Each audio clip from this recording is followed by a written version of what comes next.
नमस्कार मित्रों, स्वागत है एक बार फिर से आपका अपने ही चैनल जेवी डिवोशनल।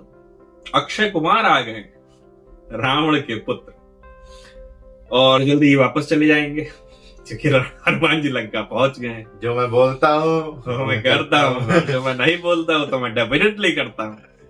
तो रावण डायलॉग्स बदल गए हैं। रावण का डायलॉग सुना आपने कि हाँ, जो मंदोदरी ने प्रेम से उनको बनाया सात्विक भोजन, वो उनको पसंद नहीं आया। ना, जो आपने मंदोदरी को भोजन बनाना सिखाया है सात्विक, वैसा मैं आपसे विवाह के उपरांत जीवन पर्यंत करने को तैयार हूं। कि माता से लड़ाई तब मैं कर सकता हूँ, लेकिन अब नहीं, अभी नहीं कर सकता। ठीक है।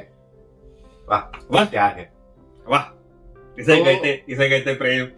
तो पिटाई हो रही है लखनी की।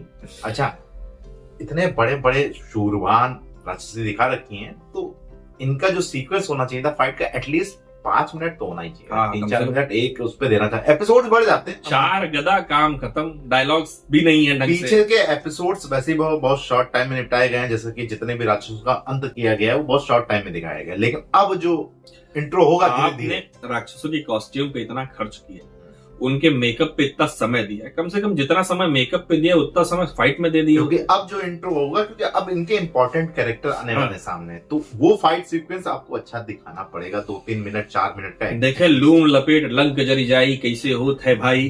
फिलहाल शुरू करते हैं एपिसोड 210 पार्ट 2।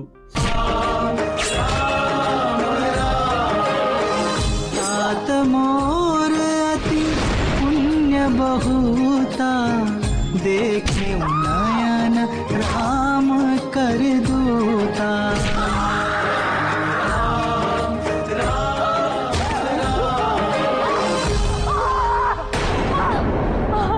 मुझे मत मारो, मुझे मत मारो,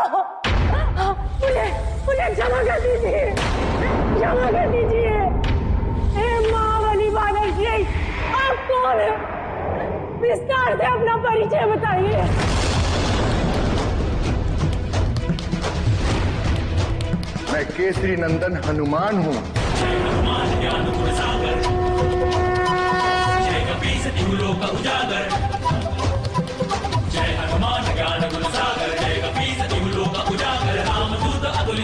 प्रभु श्री राम का भक्त और दूत माता सीता का पता लगाने के उद्देश्य से लंकापुरी आया।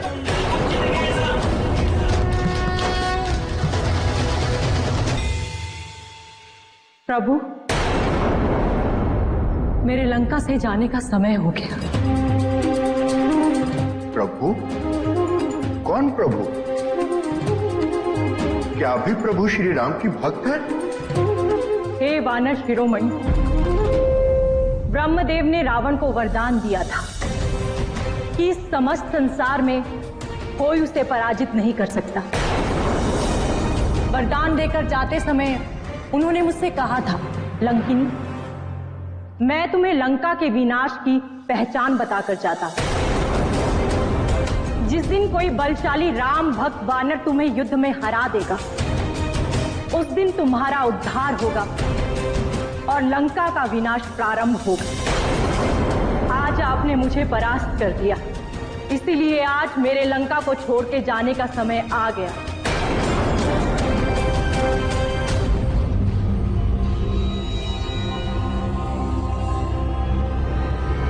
ठहरिए, मुझे माता सीता का पता तो बता दीजिए। देवी सीता अशोक वाटिका में।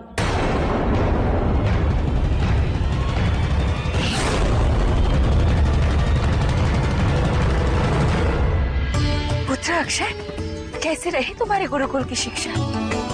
आपके द्वारा सिखाए गए मार्गों का अनुसरण कर गुरुकुल में मैंने अथक परिश्रम किया और गुरुओं के ज्ञान से परिपूर्ण होकर गुरुकुल से लौटा हूं मैं।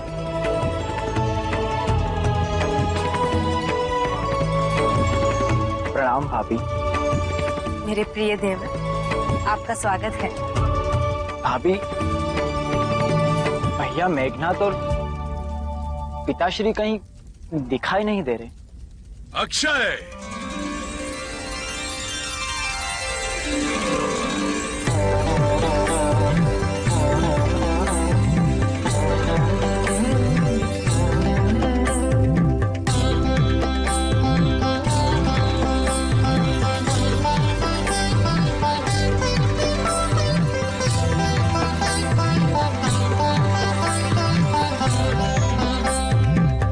गुरुकुल जाके कुछ परिवर्तन आया तुम में? या पहले की भांति अब भी कायर और डरपोक हो? भैया, अब आपके प्रश्नों का उत्तर तो मेरी तलवार ही देगी। अति उत्तम।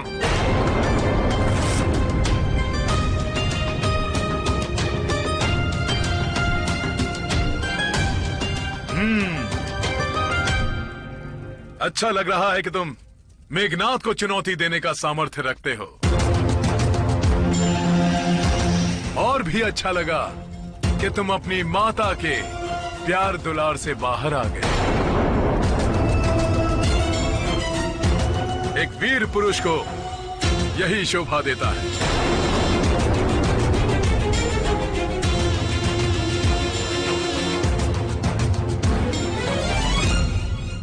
उत्तम समय में तुम्हारा आगमन हुआ है पुत्र।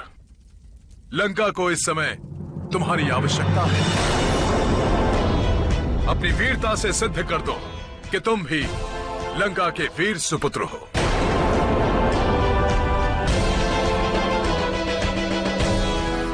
नहीं, अक्षय आपके कोई भी प्रतिशोध और युद्ध में सहभागी नहीं बनेगा। ये आप क्या कह रही हैं माता?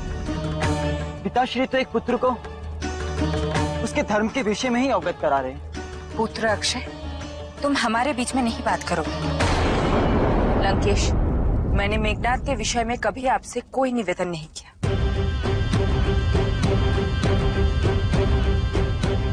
किंतु अक्षय कुमार को मैं यहां रहने नहीं दूंगा। उसके भविष्य के विषय में प्रत्येक निर्णय मैं लूंगी।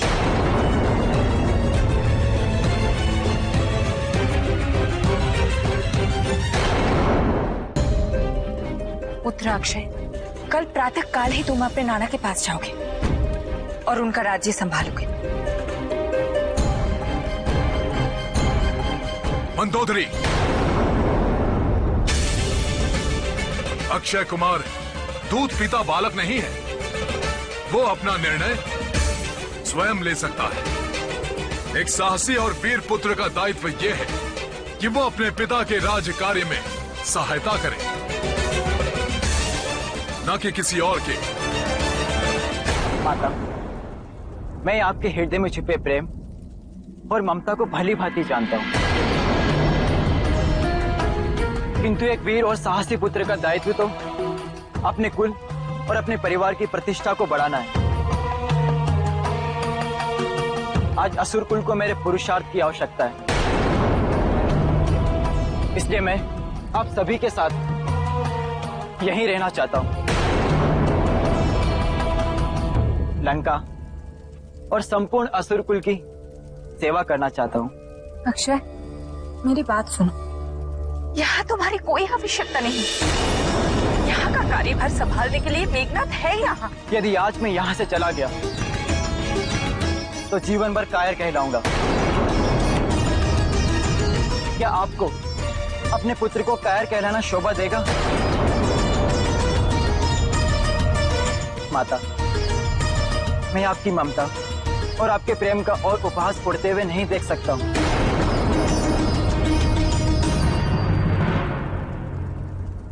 मुझे यहीं अपने पास ही रहने दीजिए।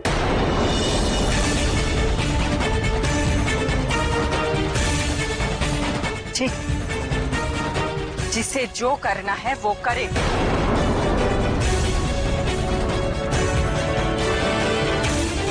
माँ, सुन।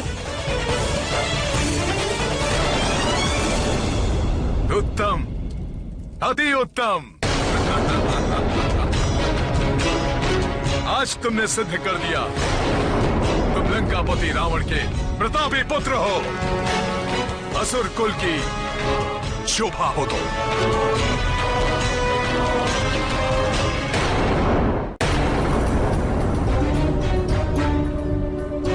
जिस प्रकार सूर्य अपनी तेज से रात्रि के अंधकार को नष्ट कर देता है, उसी प्रकार मैं तुम्हारे पति राम का विनाश कर दूंगा। एक न एक दिन तो तुझे मेरा होना ही पड़ेगा। सीता, पुत्री सीता, बहुत ही शुभ सूचना लेकर आई हूँ पुत्री।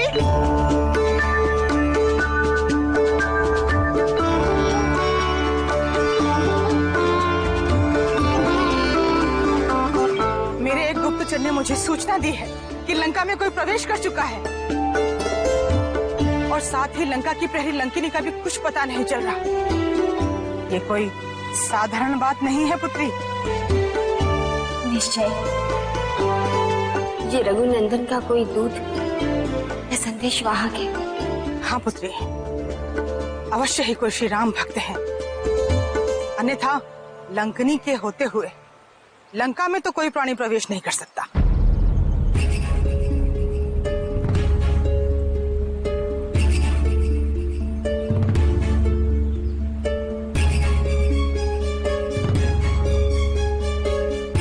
पुत्री,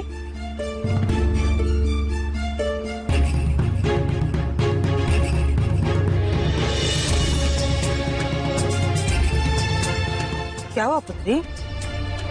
क्या सोच रही हो? किंतु माता, रघुनंदन के भक्त को कैसे ज्ञात होगा कि मैं कहाँ हूँ?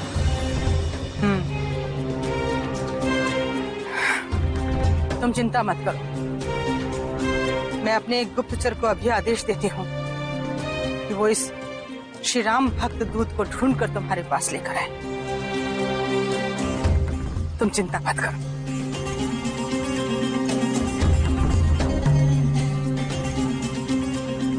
सीता, तुम्हारी कही गई प्रत्येक बात सत्य होने जा रही है।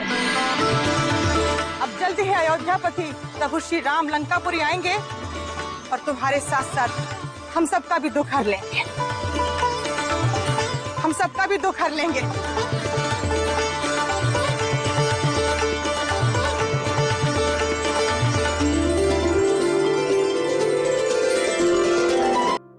एक भरा पूरा परिवार जिसमें 2 पुत्र, एक बहन, पत्नी, माता, हर कोई था और यश भी था, कीर्ति भी थी, वैभव भी था, लेकिन अपने आसुरी आचरण के कारण परिवार का एक एक सदस्य अधोगति को प्राप्त हुआ। और हमने ये देखा कि उसी कीचड़ में जो कमल थे, यानी विभीषण की बात कर रहा हूं, वो किस तरीके से यहां से पृथक हो जाएंगे वो भी हमको पता है। कहने का मतलब ये है कि आप यदि सही हैं तो आप किसी भी जगह रहें, आप सही होने चाहिए। भगवान वहीं आपकी मदद करें। त्रिजटा को देख लीजिए, त्रिजटा को देख लीजिए कैसे किस प्रकार से वो सही मार्ग पर आ गई। लंकिनी को देख लीजिए, 4 लाख खाने के बाद अकड़ टिकाने आ गई। उनको तो स्वयं ईश्वर ने संदेश दिया था वो। हाँ भैया, जिस दिन तुम्हें लगे, जिस दिन कोई लताड़ के मारेगा तुमको, उस दिन समझ लेना कि अब केवल तुम नहीं मारी जाओगी। देखिए, हमारे पीछे बहुत लोग मारे जाएंगे। ज्यादा उत्सुकता अच्छी नहीं होती। अब जिस प्रकार से हमने देखा कि डायरेक्टर साहब बहुत उत्सुक थे ये दिखाने के लिए, लेकिन ये थोड़ा सा मजा किरकिरा करने वाली चीज हो गई कि हनुमान जी जब स्वयं पहुंचते हैं माता सीता के पास और माता सीता को भी ये ज्ञात नहीं होता कि ये कौन, तो वो बड़े, तो वो देखने में ज्यादा रुचि। वो कहती हैं कि ऐसा ना हो, तुम्हारे पास क्या सबूत है कि प्रभु श्री राम जी ने भेजा है? तो वो मुद्रिका देते हैं, तो प्रभु मुद्रिका मेरी जल्द लागी गए। तो वो दिखाया गया था, तो उसमें एकदम सडन दिखाया था मूवमेंट। अब यहाँ क्या है, यहाँ पहले उनके पास समाचार पहुंच गया, इंट्यूशन आ रहा है। हाँ, और मैं भेज भी दूंगी, दूती है वो, आ रहे हैं बस। तो ये थोड़ा सा मजा नहीं आया। सही बात। ऐसा लग रहा है कि आप इंतजार कर रहे हैं, क्योंकि ऐसा नहीं था, वो इंतजार नहीं कर रही थी। हाँ, इंतजार कर रही थी, साइड बाय साइड इंतजार कर रही थी, बट उनको ये ज्ञात नहीं था कि कोई आ गया है, बस वो इंतजार कर। यहाँ साइड बाय साइड कुछ और चीजें दिखानी चाहिए थी कि हाँ सडन कोई और मूवमेंट चल रहा है यहाँ पे लंका में, उसके बाद ये सडन मूवमेंट होता। लेकिन अच्छा, अक्षय कुमार का भी बड़ा सॉफ्ट टोन दिया हुआ है, ना अमिताभ, ना दिलीप कुमार, ना किसी हीरो के बच्चे, हम सीधे साधे अक्षय, बहुत सीधा साधा उनका कैरेक्टर दिया। अभी यही गाना गाने वाला था, याद था मुझे, क्योंकि उनको देख के अंदर से वो फील आ रहा है कि इनके लिए यही गाना बना हुआ है। एकदम माता की आज्ञा मानने वाला, पिता का सम्मान रखने वाला। नहीं, ये आपके उसमें भागीदार नहीं बनेगा। नहीं, मैं तो लड़ूंगा भाई। चलिए फिलहाल इस एपिसोड को करना होगा मित्रों, ये समाप्त। शीघ्र ही मिलेंगे नए के साथ, तब तक के लिए राधे।